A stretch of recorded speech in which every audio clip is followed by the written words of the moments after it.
Good evening. Are you ready, James Becker? I'm ready. I'm ready if you're ready. Everybody ready? Okay, we're ready. Thank you for coming to All Things Wellington. We will soon start the program, but first, I have a few announcements. I want to call your attention to the response card included on your chairs. Please make sure you take a moment to provide your feedback before leaving the dining room. You don't have to do it now. You've got nothing to give feedback about yet. And also, while you're listening to the Blue Notes, I encourage you to review the breakout sessions with your eyes. While your ears are focused on the Blue Notes, your eyes could be focused on our breakout sessions in your program, and begin thinking about where you'll travel when our presentation is complete. And now I'd like to introduce the Wellington Blue Notes under the direction of James Becker.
Thank you, Blue Notes, and welcome to All Things Wellington. Welcome to you hardy souls who have braved the evening air to come here in person, as well as those of you less ambitious or more burdened who are sitting in your comfy chairs and streaming us online tonight.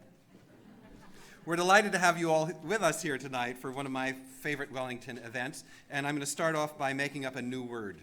In 2008, we invented this event, which I am now calling an evention. Please use that frequently and see if we can make it a trend on the Twitter machine. We created this event in order to bring to light the extraordinary work that can be done when schools value growth of every individual over the standardization of their systems. The founders of Wellington sought to make a school where the individual potential of every person could be nurtured, and this evening is an opportunity for us to display some of that growth, both for our students and for our faculty and staff.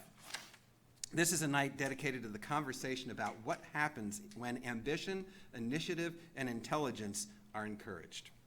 The one thing we never expected at this evention, cool word, was that our parent body would embrace it with such enthusiasm. The first time we did this in 2008, we had some 40 parents in attendance. I still remember the terror of several faculty members who thought that the parents were going to be hostile. You're not going to be hostile, right? And the parents have never been hostile, in fact, been super enthusiastic, and we've built attendance over the years by 750%. Your embrace of this work has allowed Wellington to distinguish itself and to flourish, and the chief beneficiaries of that flourishing are our children. Many things have happened over the course of the years, both here at All Things Wellington and at the school. For the first several events, I promised that outside those windows, a building would blossom out of the ground that would have an upper and lower school and an Abbott Family Learning Center. And if you look out the window, just to prove me right here, it's there. In 2010, we did it, and the mobility and the autonomy that that building provides has in no small part revolutionized the work we do here at Wellington. Not only have we increased student autonomy, but we've also increased faculty autonomy by funding through the student engagement grants process their efforts to create a program that is ever more engaging for students. And just for those of you who've never heard me speak for more than a minute, let me simply say that engagement is defined, say it along with me if you like, by two simultaneous phenomena happening at the same time. One, students find that their work is deeply challenging, and two, at the same time, they love the work they find so challenging. That definition was launched here at All Things Wellington in 2012 and has been a central tenet of my work and our work ever since. From time to time, I've updated you about All Things Wellington performers. Many of you old-timers will remember one of my favorite All Things Wellington presentations, and then board chair Nancy Kramer's all-time favorite, Firecracker Boy. Is there a picture of Firecracker Boy up on the... You might have seen Firecracker Boy earlier tonight playing the keyboard for the Blue Notes. In 2012, fifth grader Nathan Hay discussed his Explorers of the World project, Understanding Fireworks. Nathan is now a senior and traded in his sparklers for an energetic pursuit of a lasting passion, music, and he auditioned last week as a harpist at the Ohio State University School of Music. It is our hope by helping students find one passion that they will throughout their lives be emboldened to find other passions, and that sooner or later they'll hit the one that will carry them through their lives. And by the way, you'll hear more about Explorers of the World tonight. We won't know what those fifth graders will be doing 7 years from now. Not all stories have such happy endings. Last year we paid an in memoriam tribute to beloved teacher and All Things Wellington star Colette Granger, whose work in the area of middle school science independent research was groundbreaking.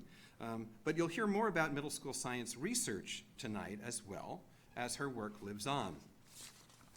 Another update I'd like to share with you is the curious case of C.J. Hansen, alumnus from the class of 2012. C.J. spoke at All Things Wellington in his senior year about research he had conducted searching for exoplanets. Everybody knows what an exoplanet is. Those are planets outside our solar system, with graduate students from Ohio State Astrophysics Department. Last year, 6 years later, he came back to All Things Wellington to tell us how that work led to his being a published scientific author as a freshman at Northwestern, and then extraordinary work with NASA. And I have one more chapter to tell. At the conclusion of All Things Wellington last year, Wellington parent Dr. Emily Patterson, Emily, would you wave to the people? Offered CJ a spot in her graduate program based on what CJ had accomplished and on the promise demonstrated in his talk at All Things Wellington. CJ is now pursuing a doctorate in industrial systems engineering at Ohio State. Here at All Things Wellington, we not only describe opportunities for students, we create them. So there's a job waiting for you people. Pay attention. One last update.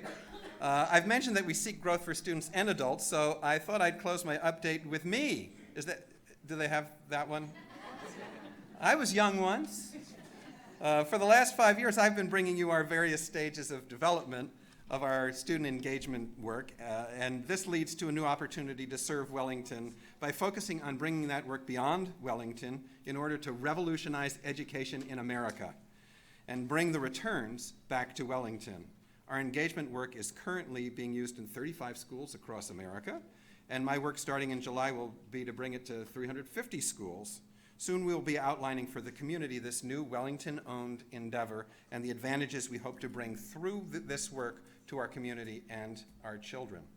So here, in my last presiding over this event, before the real program commences, I offer a quick thought.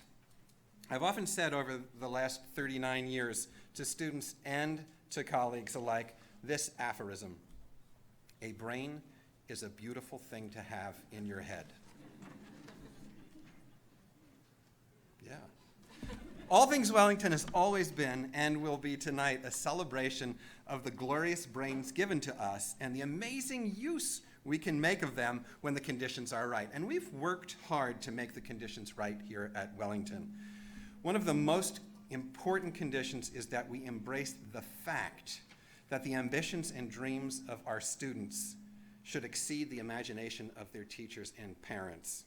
This fact creates what for me are my absolute favorite moments in education, and that is the joy of hearing students express with incandescent clarity and focus ideas I don't understand. At these moments, their learning outstrips my comprehension, and that is glorious. So I'm quite sure you're going to have some of those moments tonight. Prepare to be wowed and confused, but mostly wowed. And let's get this thing going.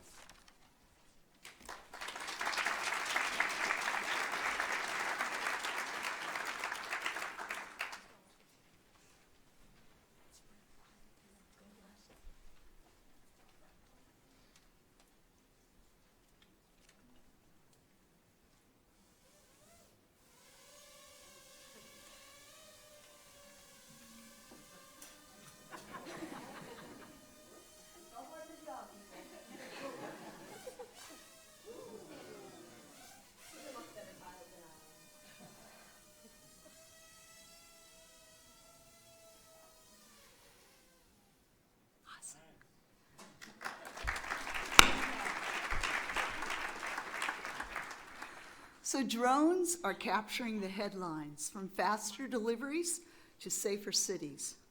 They've also captured the imagination of our students. Although our middle school students have discussed and observed drones at Wellington's, some in my tech innovations class had a more ambitious vision. They wanted to build a drone from scratch. This year, through the support of a Wellington Student Engagement Grant, my students will be one of the first teams competing in drone racing in Central Ohio.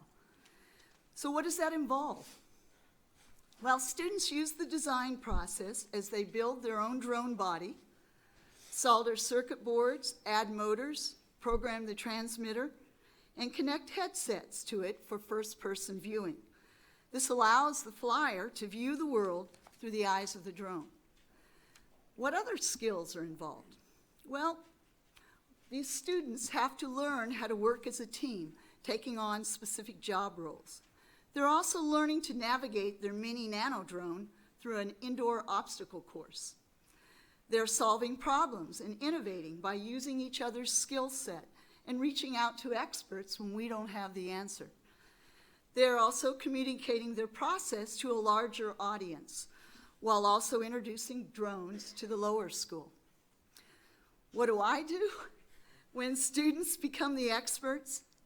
Well, I'm the coach, guiding them to build engineering, design, and collaborative skills. With setbacks, and we have our share, we respond with a growth mindset, learning to celebrate our successes, the small ones as well as the big ones, because we know the small leads to the big.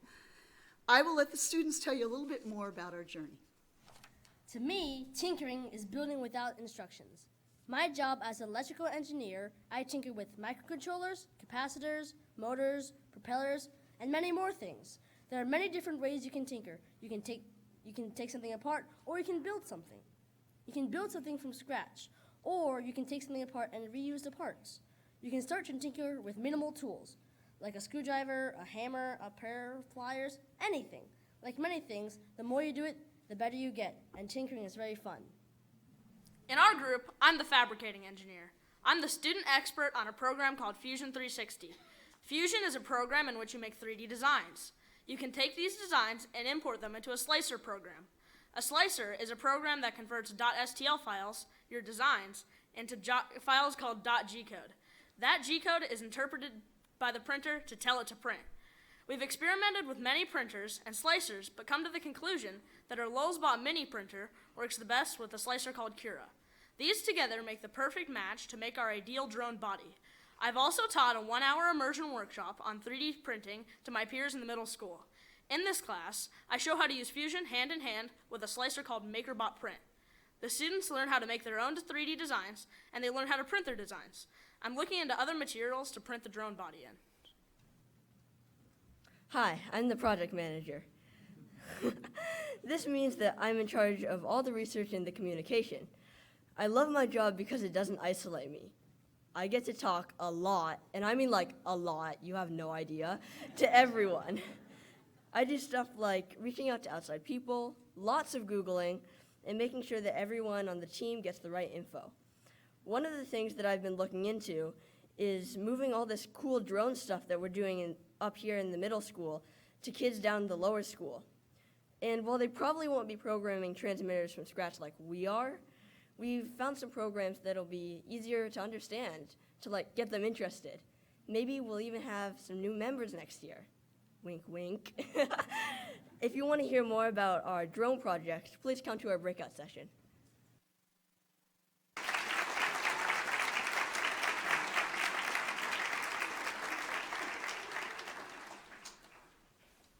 Coding's a different way of thinking.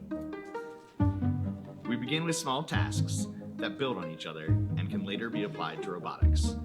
Students guide each other through a series of mazes using directional cues in the challenge of moving from the green dot to the red dot. Students use their knowledge of spatial orientation, ordinal numbering, sequential patterns, and communication to form algorithms that solve puzzles. Once the students have mastered the ability to code each other, we move to coding a small robot called a B-bot. The B-bot uses the same directional cues that were practiced on the grid. The students navigate the B-bot through a series of mazes to complete different challenges. The knowledge and abilities they gain through coding can then be applied cross-curricularly to subjects such as math, science, language, and literacy.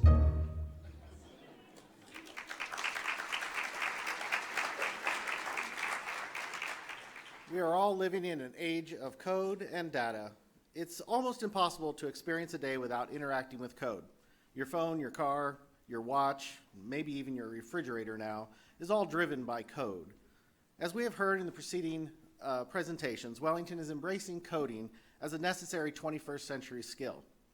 Coding is important to society, but is also important to learning. Studies show that time spent on algorithmic and computational thinking improves performance in math, develops general problem-solving skills, and allows students to explore real-world problems. The threads of coding, design, and problem-solving weave throughout the upper school curriculum. My recent big data class was focused on applying data analytics to real-world problems.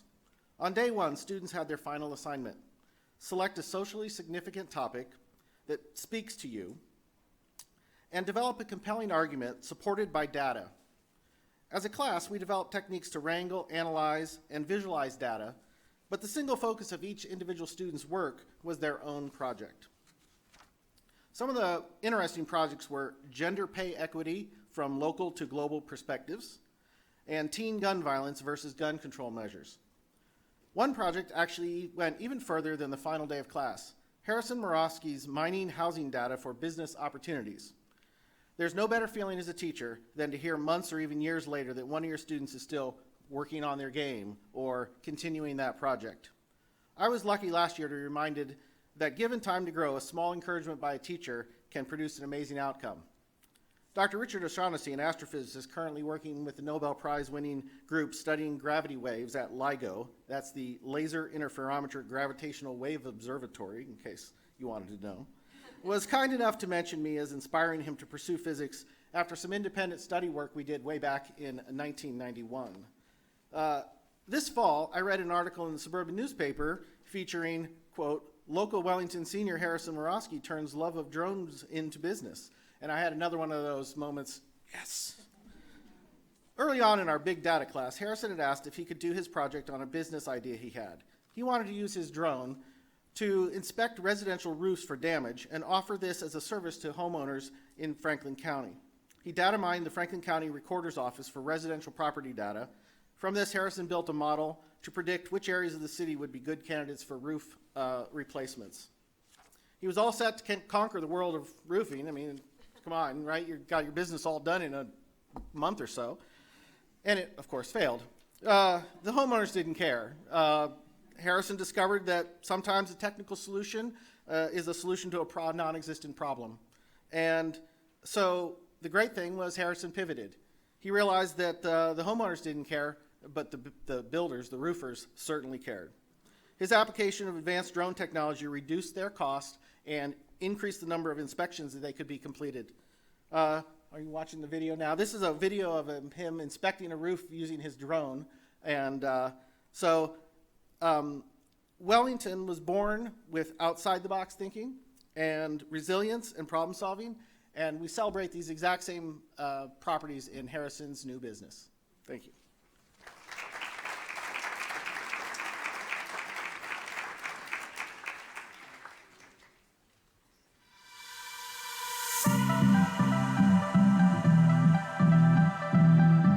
Wellington is about engaging students, making them the most important person in their own learning.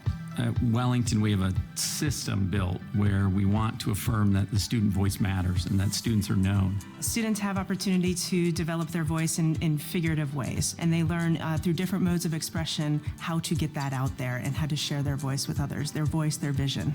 Several staff members have really influenced me by just really being encouraging, because they have pushed me to be better, be stronger, to put myself out there and not be afraid. We have a diverse group of students, so I think it gives our student body an opportunity to really learn more about people, and so their relationships develop as they do. Wellington for me has become a second home, and so I feel like no matter your background, no matter where you have been prior to Wellington, and no matter what you want to do past Wellington, it's a great place to be able to learn about yourself and about others. What's gained through Wellington academics is students are risk takers. They are free to express themselves, and they're allowed to pursue their own individual interests. What I really love about this place is just the amount of options you have in terms of like your own academic interests as well as like with the club. So you can take just all kinds of electives that are kind of similar to like college courses, and I think that's what's really unique about Wellington. I was able to explore different fields and be able to actually find a passion that I want to pursue for the rest of my life. We spent a lot of the year listening and asking questions of the children. What are you passionate about? And as we hear themes emerge, then that's what we shape our curriculum off of. And through our whole lower school, you'll see child voice very evident. I know I want to go into science, and I think at a really young age, Wellington kind of stressed the foundations in science a lot. Going down this road, I think Wellington's given me the opportunity to think the right way, think in the way of a scientist and really engage that way, and also given me the opportunities to try what that's like. Wellington's just a great place, and I know it's a place that you're gonna end up being successful. It sets you up to be successful, and that's the thing I love the most about Wellington.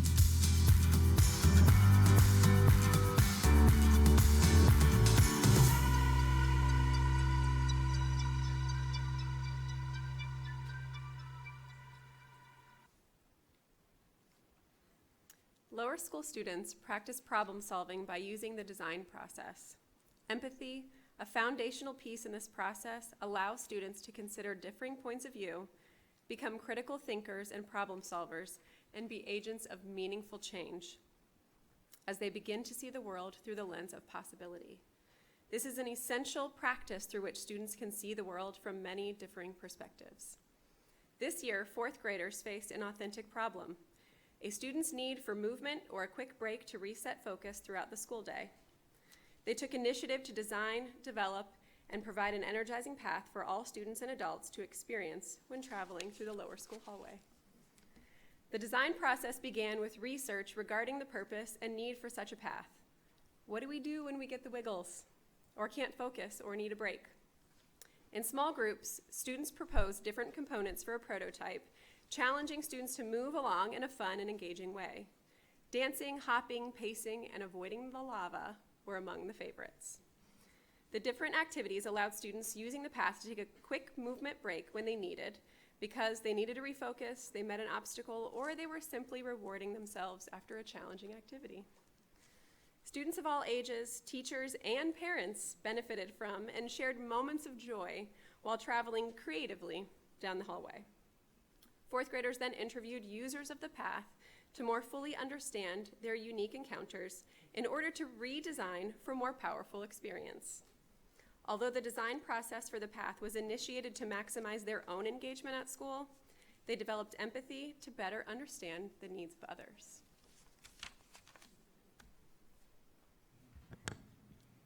When we asked our peers what they liked about the path, it was exciting to see that most students benefited from what we designed for them. I enjoyed hearing about our community, liked, and I understood that sometimes we can disagree about our ideas. I had to try to understand why they didn't like certain parts of it and what I could do to fix that. I didn't realize when I was creating it, it would help others so much. When we completed the project and I saw the whole lower school community using the path, I was proud to be able to help so many different people and solve so many problems for them and myself. I liked using the path during math time so I could refocus or push back frustration when it got challenging. One morning my mom dropped me off at school, and I started to go down the movement path on my way to the classroom. My mom jumped right in.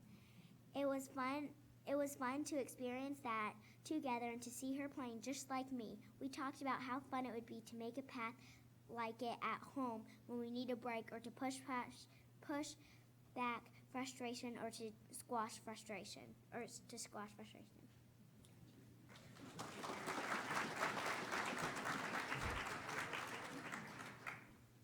Installing the path was challenging but very memorable for me. I loved going through the design process and planning and using my imagination. We worked in small groups and everybody had a part in putting it all together. We had to agree on what our part would look like and throw out some ideas, which was hard. Everyone had different creative ideas and we compromised so we could blend it together. We had so much fun and used our imaginations. Using the path helped me if I was struggling and feeling stuck with a project, like in science class. I could go on the path to rethink my ideas. Using it would spark my imagination for something else, and I was able to move forward. Just getting a drink became a way for me to express my creativity, got my body moving, and stretch my legs. Once we asked the rest of the community for feedback, I had to consider their ideas, even if they were different from mine, and I had to be reasonable to change and improve our design. When I saw the lower school community using the path, I felt proud that everyone else had a chance to release their feelings in their own way through using what we had created. Now, I feel inspired to make my own path at home to help me to be calm with my younger brothers who often get into my things and, well, act like little brothers. After doing this project, I saw how my school community was helped by our solution, and I feel determined to use this process to help more of my peers solve their problems. Thank you.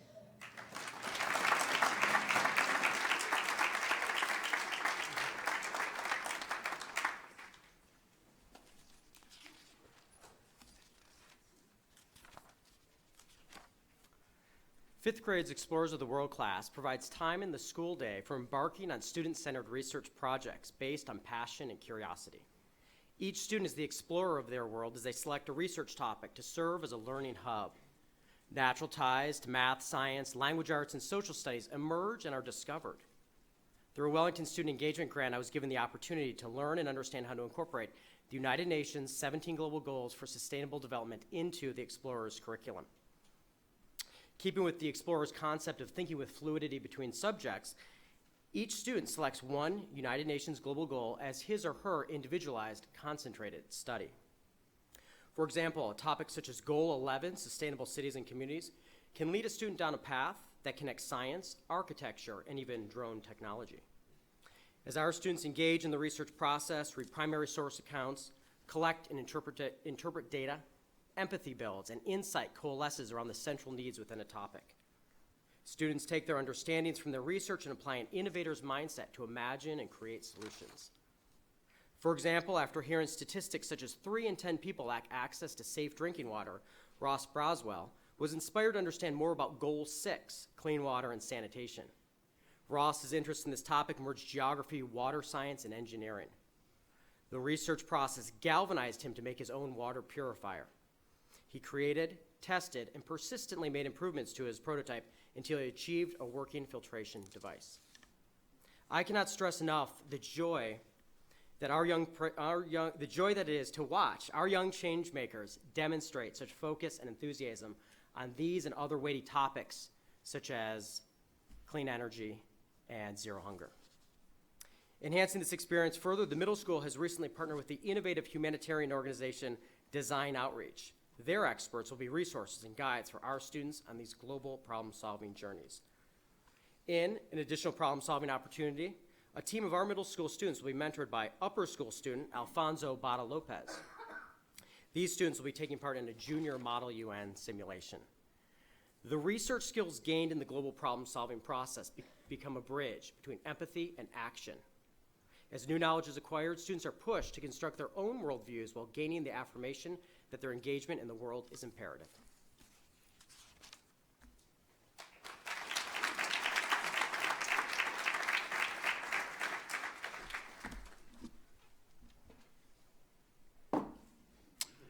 You're probably wondering where this trophy came from. Tonight, I can tell you that it came from under the lectern, but the original story is a little more complicated. It started 3 years ago when I first joined the Global Citizenship Club. I was sitting at my first meeting looking over the checklist of items required for the Global Citizenship Certificate when I saw Ohio Model United Nations listed just under Ohio Youth in Government. I was immediately interested, but I soon learned that it was not currently being offered at Wellington. I was a little disappointed, but it didn't last long. My sophomore year had just begun, and I had many other things to worry about. As high school progressed, however, Model United Nations would come up occasionally in conversation, either with my parents or with teachers. And by the middle of my junior year, my interest had spiked. I knew that I wanted to get involved. And the whole process was appealing. Students pick a nation, research it thoroughly, and then write a resolution addressing a problem facing either the nation, its region, or even the whole world. These resolutions are then presented to committees at the General Assembly, which is the culminating event, where they are debated and voted on. I also learned that Ohio Model United Nations is one of the biggest programs of its kind in the nation, hosting roughly 1,500 students from across Ohio every year. The program, I thought, would also perfectly complement Ohio Youth in Government, offering a similar opportunity to debate, but on a more global perspective. Organizing Model UN was initially a daunting task. I started out by simply reaching out to people who I thought might be interested. Soon, I had the support of Madame Baker, Ms. Neely, and a list of students who were just as excited about Model UN as I was. All that was left was to send a few emails and sign a few forms, and by the end of the summer, Wellington was registered to represent Lithuania and Tuvalu at the General Assembly. This is where the fun truly began. As the student leader of the program, I mostly organized meetings, set deadlines, and learned that leadership involves a lot of tracking people down so they sign permission slips. Beyond that, the autonomy of our delegates was incredible. They were just as interested in the program as I was, and their final resolutions were exceptional. Our hard work finally paid off at the General Assembly, hosted at the Columbus Convention Center. For a day and a half straight, we debated global subjects ranging everywhere from cleaning ocean pollution to clearing undetonated landmines. Now that is where this trophy comes from. Our Lithuanian delegation presented and debated so well that it, along with 9 other delegations, was given the award for an excellent resolution. only 10 of 180 delegations received this award, many of which had attended Model UN for years. Being able to start this program was incredibly meaningful for me. I had been interested in it for years, and Wellington supported me in taking the initiative and starting it from scratch. Participating in Model UN was an opportunity like no other to practice public speaking, debate, and open-minded thinking. The program will be continued by this year's rising seniors, and I hope to soon work with Mr. Backers to bring Model UN to the middle school as well, so that they, too, can get a glimpse of how they can shape the world. Thank you.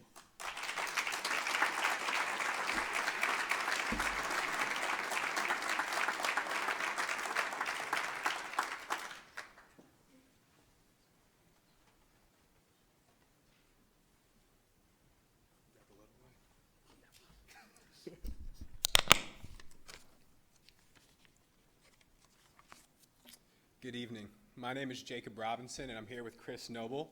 We graduated in 2010. After graduation, I attended Duke University and have started my career in entrepreneurship and with startups, and Chris has launched his career in law and legal after attending the University of Pennsylvania.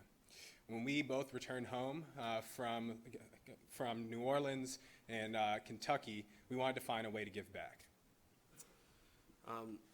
The idea for us to mentor boys of color at Wellington came from us reflecting on our own experience here.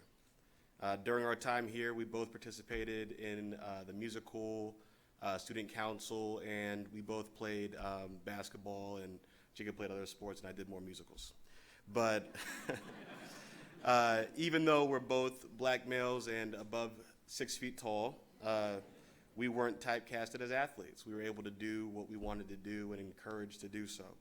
In fact, we believe that exploring our different interests and taking advantage of Wellington's resources, like the college counseling program that Ms. Aremus just, it's great, enabled us to attend highly selective colleges and receive merit scholarships and really become our best selves. However, we realized that though this was our experience at Wellington, it wasn't everybody's. And so Jacob and I discussed how young boys of color are often encouraged and praised for athletic participation, but aren't often aggressively encouraged to explore diverse interests. Since then, we have worked with Mr. Jones, who works as the middle school and upper school counselor, as well as school leaders, to develop a mentorship program for boys of color in grades 5th grade through 12th grade. And so monthly we get together with these boys, and it is our goal for them to maximize their Wellington experience. With the middle school guys, we've talked about being Renaissance men, and we're actively helping them connect their passions to clubs and extracurricular activities here at Wellington outside of athletics. And with the high school, we talk to them about the importance of being well-rounded when it comes to exploring themselves as well as for the college process. And so we're doing so through goal setting and are actively working with them on both short-term goals and long-term goals as they explore a passion area outside of sports. Next, you'll hear from Dallas, a senior, as well as Elijah, a junior, who have been meeting with us with the high school lunches.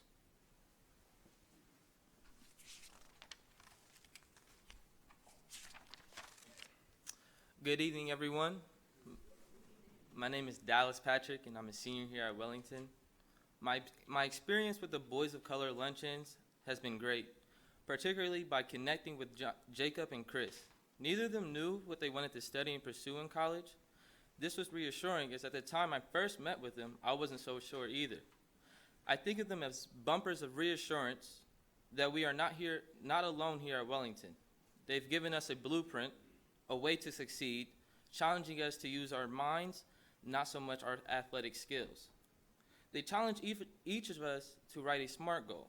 SMART is an acronym for specific, measurable, achievable, reasonable, and timely. Following this process, my peers and I were able to come up with our own goals that will help shape what we want to be in life. Since I want to be an entrepreneur, I set a goal to create an app that will allow the user to find a roommate for their dorm more efficiently. The app would match students with other students based on where they live, their mutual friends, their college of choice, and their area of study. This is just my goal. My peers all have great goals of their own, like getting their work published at OSU are getting into a great pre-med program in college. I appreciate all of the work Jacob and Chris have done. When they take the time out of their day to talk with us and help strengthen our goals, where they could be doing other things to help themselves. They set a great example of what giving back to the community could look like, sharing their words, thoughts, and feelings to help Wellington's youth become better people in the world.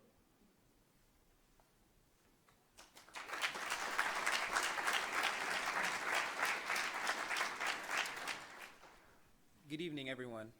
My name is Elijah Meredith, and I'm a junior here at Wellington. Every time that Boys of Color has met this year, we've always talked about our futures, whether they be long or short term. One thing I have taken away from my time with Chris and Jacob is a way to go about planning my future using SMART goals. I've been playing the cello for about 8 years now, and it has quickly become one of my passions. Though I'm already in the strings program here at Wellington, I wanted to join an orchestra outside of school. SMART goals helped me to set out a specific plan and hone my skills to prepare for auditions with larger organizations. What I now have is a tool that I can use for things much bigger than my cello, things like getting a good score on the ACT. Most importantly, Chris and Jacob have shown me that I'm not alone on my journey. I can talk with people who have had similar educational experiences and who went on to 2 excellent colleges and now have fulfilling careers. I now know that I can achieve success at Wellington and beyond. Thank you.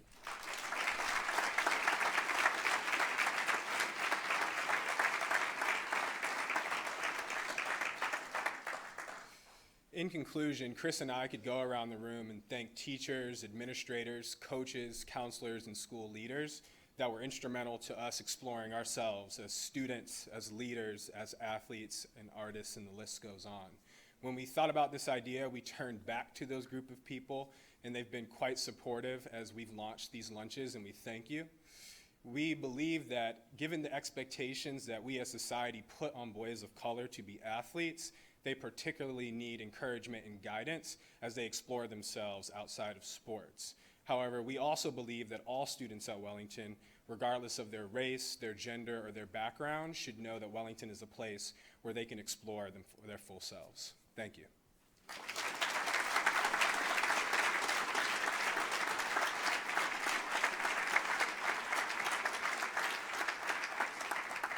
When I joined Wellington, we had the goal of performing college-level research on a high school campus. Today, we have students collaborating with universities across the country and designing experiments here in the Wellington Research Institute. Scientists are driven to explore uncharted territory. Because the outcomes to research questions are unknown, the laboratory provides unique educational opportunities and the potential to shift paradigms. In this environment, students become the experts while pursuing their individual passions.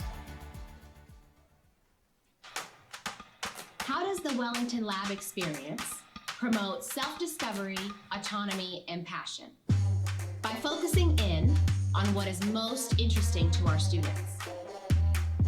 Providing provocation of scientific phenomena in an atmosphere with unlimited potential for experimentation. Can you imagine yourself in the lab? Where your passions are deeply cared about.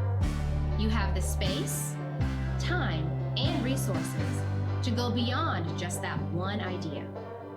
Develop a project that not only helps you show what you've learned, but your passion behind it. The Wellington Lab experience is doing just that.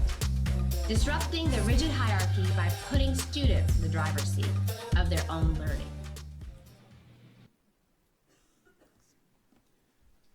Research is challenging, exciting, and important.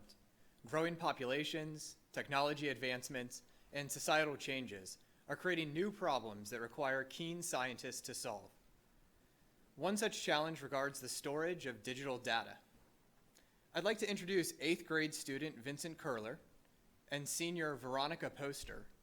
These talented students are part of a Wellington team that are working together with MIT and Harvard to explore alternative strategies for storing information.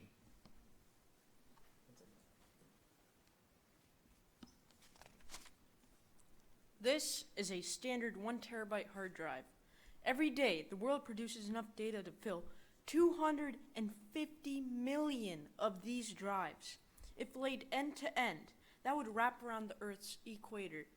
Our current means of digital storage, including solid-state flash drives, are large, inefficient, and offer poor longevity. Both magnetic and solid-state drives typically last about a decade, meaning all new and historical data must constantly be rewritten. As our world continues to grow, we must develop alternative strategies to store digital data. Dr. Sullivan's Biodesign and Engineering class teaches us that many of our best inventions have been inspired by nature. So how does nature store this information? Nature stores its most critical data, genes, within DNA. DNA is an incredibly small molecule that lasts for centuries. If the information recorded on Vincent's hard drive was instead stored on DNA, the results would be 1 million times smaller. Please pick up the small test tubes found in your chairs.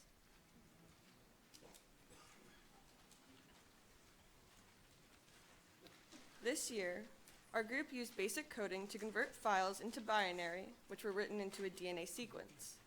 As proof of concept, we translated the file with the text, "All Things Wellington 2019!" into a genetic code. This code was then synthesized into actual DNA gene using organic chemistry and molecular biology. Today, in these test tubes, we are holding a message coded into a DNA molecule that can be stored for hundreds of years and take up almost zero space.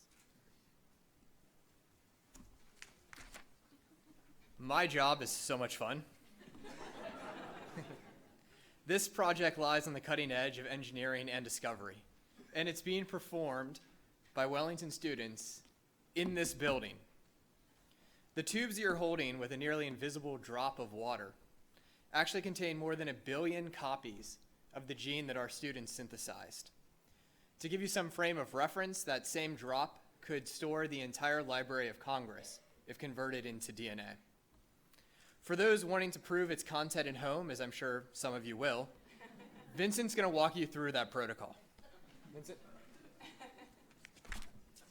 First, you add competent bacteria to the drop and transform the cells using an electroporator.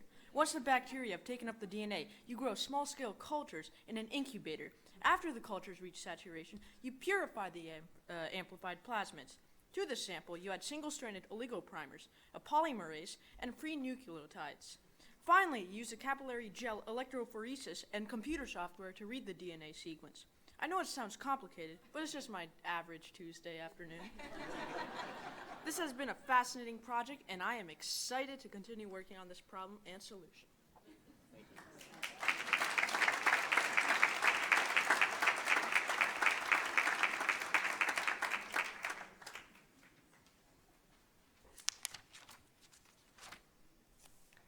Hello.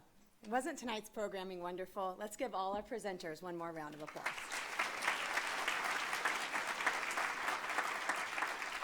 I'm Amber Morel, mother to Annalie in 2nd grade and Ainsley in kindergarten, and as your Wellington Annual Fund Parent Chair, it is my great pleasure to take just a moment to say thank you to so many of you who have already supported the annual fund this year. What happens at Wellington every day is truly incredible. From student leadership to cutting-edge education and research projects, Wellington is igniting passion within our students while equipping them with the skills they need. Combined, these gifts will propel our children to shape the world. The role you play in supporting our school brings life to many of these programs, and for that, we should be very proud. Thank you to the 468 households who have already supported the annual fund with a gift this year. Whether you gave $25 or $2,500, our combined giving is having a positive impact on the life of the school, with a current total of just over $425,000 raised. And we're not finished. Your support is a tangible way to show that you believe in Wellington, and more importantly, that you believe in the future of every student and their potential to achieve beyond their wildest dreams. Thank you for your support.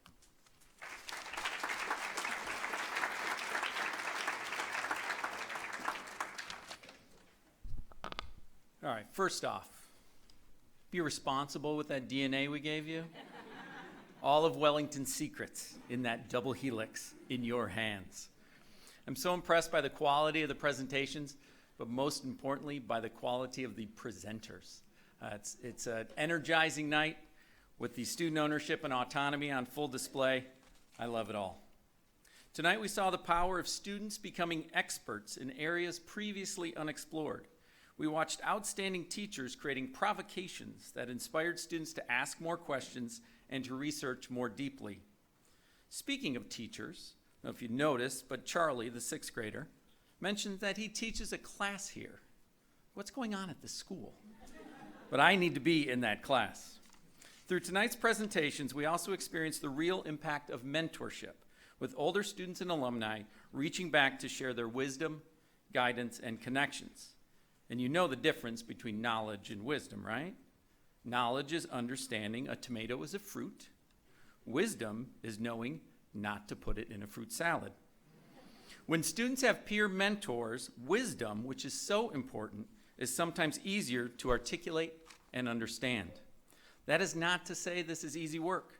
The presentations tonight highlight that the road to great discovery is often peppered with hurdles and pitfalls. Students learning that trials and setbacks are common positions them to lean into new experiences and to ask difficult questions. It is such an exciting and rewarding process to observe. I admit, throughout many points tonight, I won't tell you when, I got goosebumps. And thinking about Dallas when I interviewed him, and he said, Dr. True, when I get up 300 shots a day. And then that he's up here talking about the app he's creating is absolutely inspiring. We saw that learning can and should be a positive, disruptive force, helping students to value new ideas, be open to new challenges, and work through failure with resilience and tenacity. Students are clearly challenged and loving it. It is right where we want to be. Next, as we build on the interest and excitement in this room, we encourage you to visit the many breakout sessions happening throughout the school. Whether you want to play with a drone, learn robotics and coding, create your one shot, or devise your own hero story, we have great options for you. The breakout listing and locations are shown on your program.